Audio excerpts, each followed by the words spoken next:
Halo, assalamualaikum warahmatullahi wabarakatuh. Jumpa lagi Lobok di channel. Assalamualaikum warahmatullahi wabarakatuh. Hai sobat serba serbi, jumpa lagi di channel Lombok Serba Serbi. Channel yang membahas tentang semua Anda. Assalamualaikum warahmatullahi wabarakatuh. Hai sobat serba serbi, jumpa lagi di channel Lombok Serba Serbi yang akan selalu membahas tentang Lombok pada khususnya, serba-serbi Lombok pada khususnya, dan juga Indonesia pada umumnya.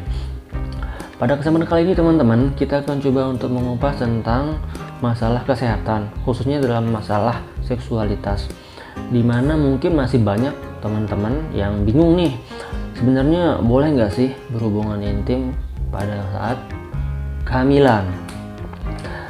Oke, sekarang kita akan kupas tuntas serba-serbi tentang hal tersebut bersama pakarnya, yaitu Dr. Ardiansyah, SPOG, spesialis obsesi ginekologi atau spesialis kandungan, teman-teman.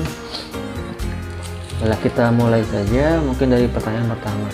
Dr. Ardiansyah, bagaimana sih menurut pendapat Pak Dokter nih, faktanya nih gimana sih, boleh nggak sih seks ketika hamil itu berhubung? Mungkin kan banyak teman-teman yang nggak tahu nih sebenarnya gimana sih.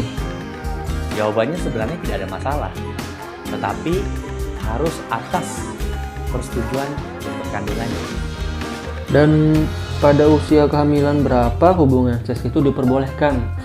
Karena beberapa mitos di masyarakat itu selama hamil benar-benar nggak boleh melakukan hubungan itu.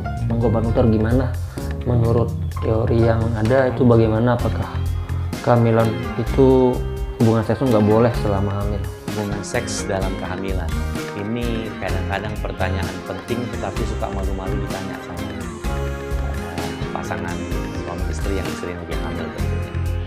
Kadang-kadang biasanya kita yang harus ngomong. Ada pertanyaan, kalau dia udah lihat di atas kita udah tahu, kita jelasin. Dia gini jadi sekaligus ya. Tapi begitu kita jelaskan, kelihatan dia lega. Jadi ini merupakan salah satu pertanyaan penting sebenarnya.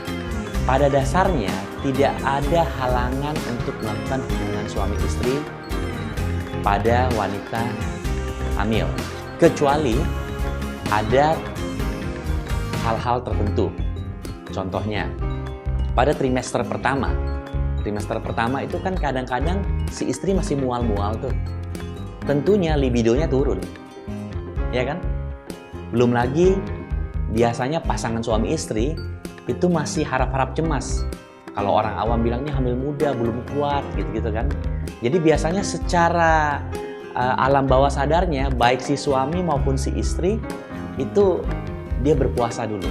Padahal nggak apa-apa. Kalau umpamanya ada orang yang nggak kayak gitu, memang dia lagi membutuhkan, boleh tidak ada masalah. Kecuali pada saat dia melakukan pemeriksaan USG contohnya, dokter melihat di dalam rahim nih ada flek-flek nih. Jangan berhubungan dulu ya, jangan olahraga dulu, jangan banyak gerak dulu, jangan banyak jalan dulu. Nah, itu dia tahu. Tapi kan ada kalanya orang nggak tahu. Nah, kalau nggak tahu, yang penting asal tidak keluar flek nggak apa-apa. Makanya itu penting kadang-kadang melakukan pemeriksaan juga di trimester pertama. Kadang-kadang ada perdarahan di dalam rahim, tetapi dia belum keluar ke bawah. Kalau umpamanya sudah keluar ke celana dalam contohnya, pasti saya yakin nggak akan berani mereka melakukan hubungan seksual. Bahkan mungkin jalan pun dia takut. Cuman ada kalanya perdarahan masih di dalam nih. Ada subchorionic bleeding, ada perdarahan di dalam rahim ya. Itu yang kadang orang nggak tahu. Kalau itu tidak ada, berhubungan boleh. Karena prinsipnya sebenarnya begini, orang hamil itu bukan orang sakit. Kehamilan itu adalah suatu proses normal pada seorang wanita. Kecuali jika ada hal-hal tertentu, ada penyulit-penyulit tertentu, contohnya ada flek, ada kontraksi rahim, ya itu nggak boleh. Dok, ada dampaknya nggak buat janin jika hubungan seks itu dilakukan pada saat hamil muda? Mungkin hamil 3 bulan pertama atau trimester pertama.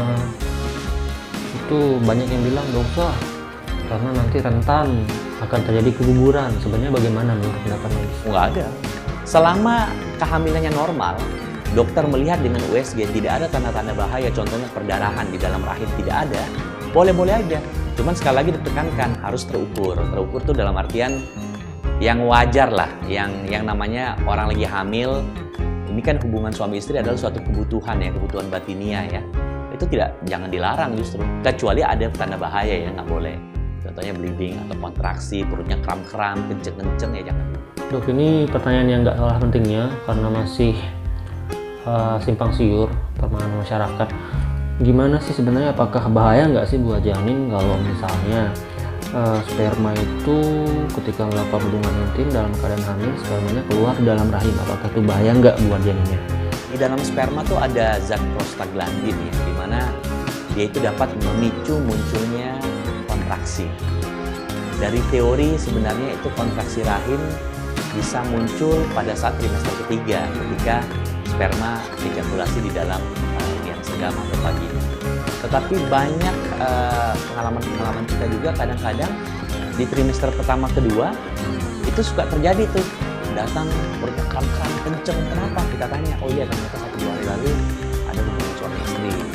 Nah, makanya biasanya dokter kandungan tuh menyarankan kalau bisa sebelum waktu persalinan, kalau ada hubungan suami istri, sebaiknya ejakulasi suami itu tidak di dalam liang senggama, atau dengan kata lain mungkin dia senggama terputus, atau dia memakai pelindung kondom, itu bisa seperti itu.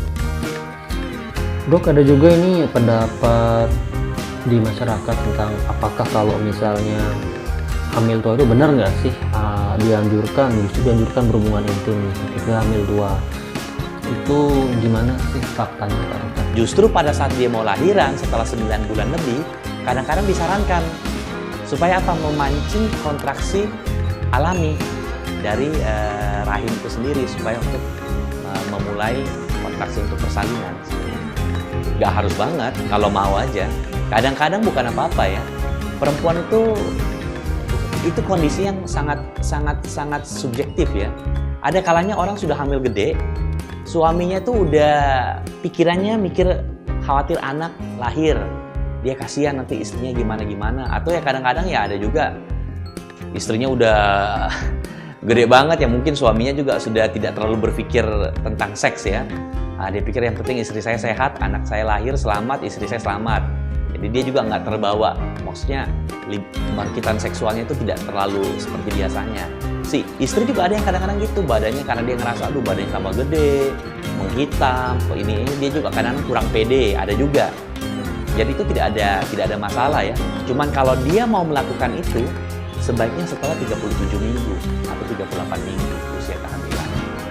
Karena pada saat 37 minggu atau lebih itu dikatakan sudah cukup bulan atau aterem, sehingga kalau mamanya bayi lahir no problem, bayi itu sudah bisa hidup dengan normal, paru-parunya sudah matang, ukurannya mestinya udah cukup. Baik, mungkin terakhir Pak Dokter, apakah yang harus diperhatikan, hal-hal apa aja yang diperhatikan saat hubungan seks di akhir kehamilan? Mungkin sedikit dari Pak Dokter apa yang perlu kita perhatikan. Salah satunya tentunya untuk merangsang munculnya kontraksi untuk memulai persalinan. Itu cuman memang, ini satu lagi nih, pada saat 9 bulan mau melakukan hubungan suami istri harus ditekankan kebersihan daerah genital suami dan istri itu penting. Terutama, mohon maaf, laki-laki. Kadang-kadang laki-laki mungkin dia membersihkan daerah kemaluannya aja. Padahal sebenarnya yang kotor itu daerah sehingga ke anus. Jadi biasanya kita menyarankan ketika pasangan suami istri ini ingin melakukan hubungan suami istri pada saat kehamilan 9 bulan tentunya, itu sebaiknya mereka bersih-bersih, entah mandi atau si laki-laki ini membersihkan kemaluannya hingga ke anus, cebok lah istilahnya.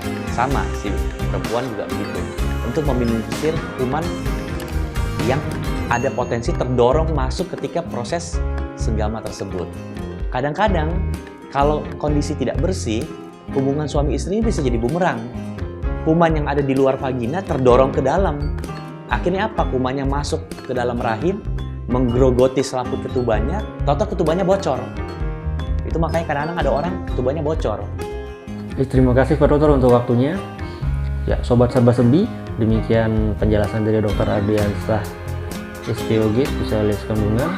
Mudah-mudahan membantu tentang kehamilan, apakah seks di saat kehamilan itu aman atau tidak. Jangan lupa like dan subscribe untuk pembahasan kita selanjutnya, karena akan ada banyak banget serba serbi pembahasan kita tentang Lombok pada khususnya dan juga Indonesia pada umumnya.